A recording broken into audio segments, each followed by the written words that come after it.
Hello friends, তোমরা সবাই কেমন আছো? আশা করি ভালো আছো। আমার চ্যানেল সুমিত্রা দাসে তোমাদের স্বাগত। তো আজকের ব্লগটা আমি সকাল থেকে শুরু করেছি। তো আজকে হয়েছে জন্মাষ্টমী, তো সবাইকে জানাচ্ছি শুভ জন্মাষ্টমী। তো দেখো, আমি সকালবেলা উঠে স্নান টান করে নিচ্ছি, তারপরে আমি মেয়ের খাবার জন্য দুধ জাল দিচ্ছি। কারণ কি, যেহেতু আমি পুজোর ওখানে যাবো, তো আগে আমি এর জন্য রান্না বান্না করে নেবো। তো দুধ গরম হয়ে গেছে, আর আমি এখানে একটু চিয়া সিড ভিজিয়ে রেখেছিলাম আমার জন্য।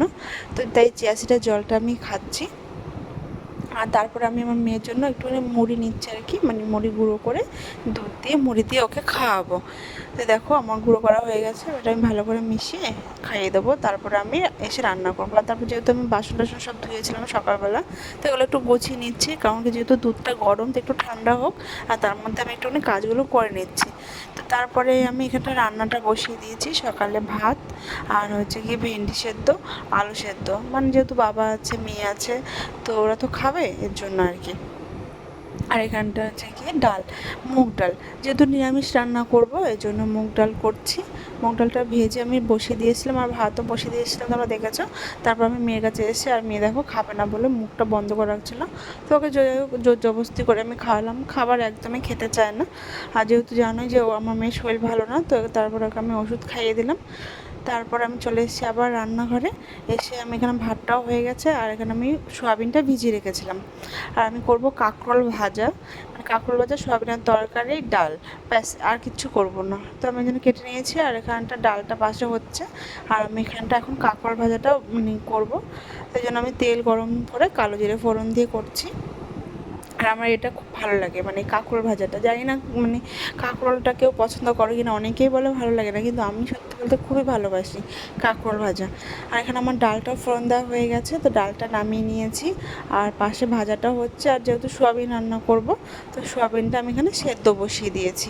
তো এখানে সোয়াবিনটা সেদ্ধ হতে হতে এখানে আমার ভাজাটাও হয়ে গেছে। আর এখানটা আমি পাশে দিয়ে আলু ভাজা বসিয়ে দিয়েছি, মানে একসাথে রান্নাটা করছি আর কি, যেহেতু পুজোর ওখানটা অনেকটাই লেট হয়ে যাচ্ছে। তো এই জন্য এখানটা দেখো সোয়াবিনও সেদ্ধ হয়ে গেছে আমার। তো একবারে আমি ভেজে নেবো আলুর সাথে। অন্য সময় আমি আলাদা করে ভাজি, কিন্তু এখন আর আলাদা ভাজবো না, একবারেই ভেজে নেবো। যাই হোক, দেখো ভাজা হওয়ার পর আমি একবারে কষিয়ে নিয়েছি। দেখো, এটা এক্ষুনি হয়ে যাবে। দেখো, আমার সয়াবিনের তরকারিও হয়ে গেছে। তারপরে আমি চলে এসেছি ঠাকুর ঘরে। তো ঠাকুর ঘরে যেহেতু আমি ঠাকুরের জন্য, গোপালের জন্য একটু রান্না করব, তো দেখো কী কী রান্না করি। আর এখানটা মা তাল নিয়ে নিচ্ছে, যেহেতু তালের বড়া করব।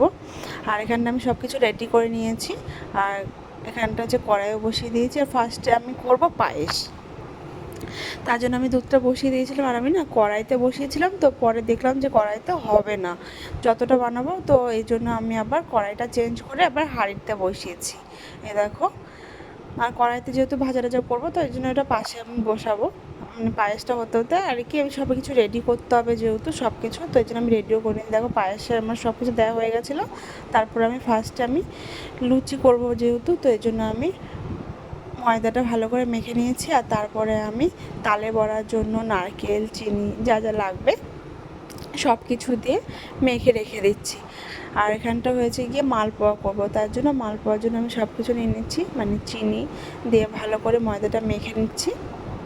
পায়েসটা হবে, তারপরে বসাবে। দেখো, পায়েস আমার হয়ে এসছে, এক্ষুনি নামাবো। দেখো, আর একটুখানি পরে তারপরে গিয়ে দেখো হয়ে গেছে। আর তারপর আমি কড়াইটা বসিয়ে দিয়েছি।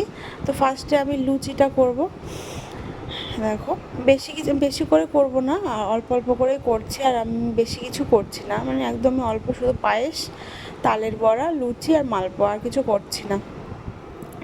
তো ওখানে দেখো সুজিটা, এবার আমি একটু সুজিও করবো। আর তোমরা যেহেতু জানো যে তোমাদের দাদাভাইয়ের শরীর ভালো না, তখন মানে সত্যি বলতে খুবই অসুস্থ, হসপিটালে ভর্তি, তার জন্য মনও ভালো নেই, কিন্তু গোপালকে তো একটু করে দিতে হবে, তাই জন্য করছি আর কি। আর আমি না তখন সুজিটা দিতে ভুলে গেছিলাম, তো এই জন্য সুজিটা আবার দিয়ে দিয়েছি। আর এখানটা আমার সুজি জাল দেওয়া হয়ে গেছে, তো এটা আমি সুন্দর করে রেখে দিচ্ছি কুচিয়ে। আর তারপরে আমি করছি মালপোয়া। দেখো, মালপোয়া আমার হয়ে গেছে, বেশি করবো না, অল্প অল্প করে যেহেতু করছি। শুধু মানে অন্য সময় গেল বছর আমরা তো বাড়িতে কীর্তন দিয়েছিলাম, কিন্তু এবছর কীর্তনও আমরা দিইনি, একদম ঘরে ঘরেই সেরেছি। আর তারপর করছি তালের বড়া। দেখো, তালের বড়াও আমার হয়ে গেছে। তো এই দেখো, সব কিছু আমার রেডি, তালের বড়া থেকে শুরু করে লুচি, পায়েস, সুজি, মালপোয়া, সব হয়ে গেছে। এখন আমি হচ্ছে গিয়ে ফুলের মালা গাঁথবো ঠাকুরের জন্য, গোপালের জন্য আর কি। মানে মালা তো আছে, কিন্তু ফুলের মালাও আর কি ঠাকুরকে পরাবো। এই জন্য দেখো আমার মালা গাঁথা হয়ে গেছে। আর তারপর আমি বেলুন ফুলাচ্ছি। আর যেহেতু না মানে বেলুন সিংহাসনে দেবো, এই জন্য বেলুনটা আমি মুখে দিইনি, পাটকাঠি দিয়ে ফোলাচ্ছিলাম আর কি। আর যেহেতু যে বেলুন ফোলানো, ওগুলো কী বলে ঠিক আমার মনে নেই, কিন্তু ওগুলো তো মানে মানে ছিল, কিন্তু যেটা তো ঠাকুরের জন্য, তো এই জন্য এখানটা আর আনলাম না।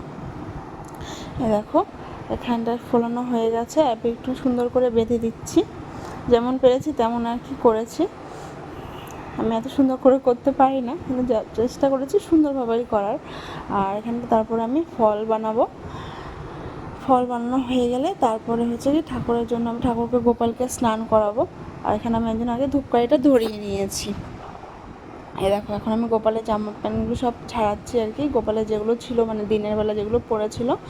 আর আমি তো যেহেতু রাতেরবেলা ভোগ দিচ্ছি আর কি, সব কিছু রেডি করতে করতে রাত হয়ে গেছিলো।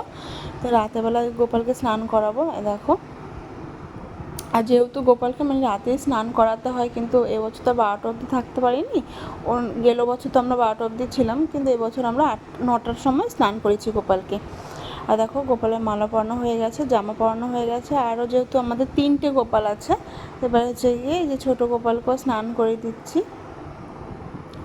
ছোটো গোপালও স্নান হয়ে গেছে। আর তারপরে হচ্ছে কি আরেকটা গোপাল আছে, দেখো স্নান সবার হয়ে গেছে। তারপর আমি সবাইকে মানে মালা টালা পরাচ্ছি। দেখো কেমন লাগছে জানিও আমাদের গোপাল সোনাকে। এটা হচ্ছে আমাদের বড় গোপাল। কেমন লাগছে বলো তোমরা, ফুল দিয়ে সাজানো। আর এটা হচ্ছে আমাদের ছোট গোপাল। তো তারপরে আমি মানে ফুল দিয়ে সাজিয়ে দিয়েছি। অন্যান্য যে ফুলগুলো ছিল, তো সব ঠাকুরকেই আমি গোপাল দিয়ে একটুখানি ফুল দিয়ে সাজিয়ে দিয়েছি।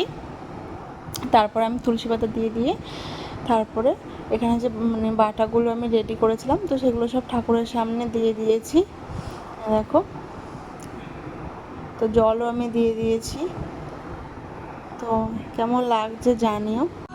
करुणा करो कष्ट हरो ज्ञान दो भगवन भव में फंसी नाव मेरी तार दो भगवन ओ कान्हा अब तो मुरली की मधुर सुना दो तार ओ যেহেতু পুজো দেওয়া হয়ে গেছে, তো আমরা দরজা বন্ধ করে দিয়েছি। ঠাকুর এখন সেবা করছে, আর আমরা সবাই বাইরে বারান্দা আর কি ওয়েট করছিলাম।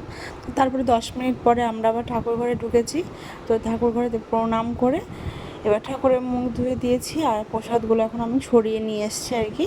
তো এখন সবাইকে প্রসাদ দিয়ে দেবো। তো প্রসাদগুলো এখন আমি বাড়বো, মানে এখানটায় মাকে, বাবাকে, মেয়ে আছে আর ওর আন্টি, সবাইকে আর কি প্রসাদ পাচ্ছি সবার জন্য। আর বাড়িতে যারা আছে সবাইকে আর কি প্রসাদ দেবো, সবার বাড়িতে দিয়ে আসবো। তো সবার জন্য রেডি করছে। এই যে আজকে ভিডিও এখানে শেষ করলাম।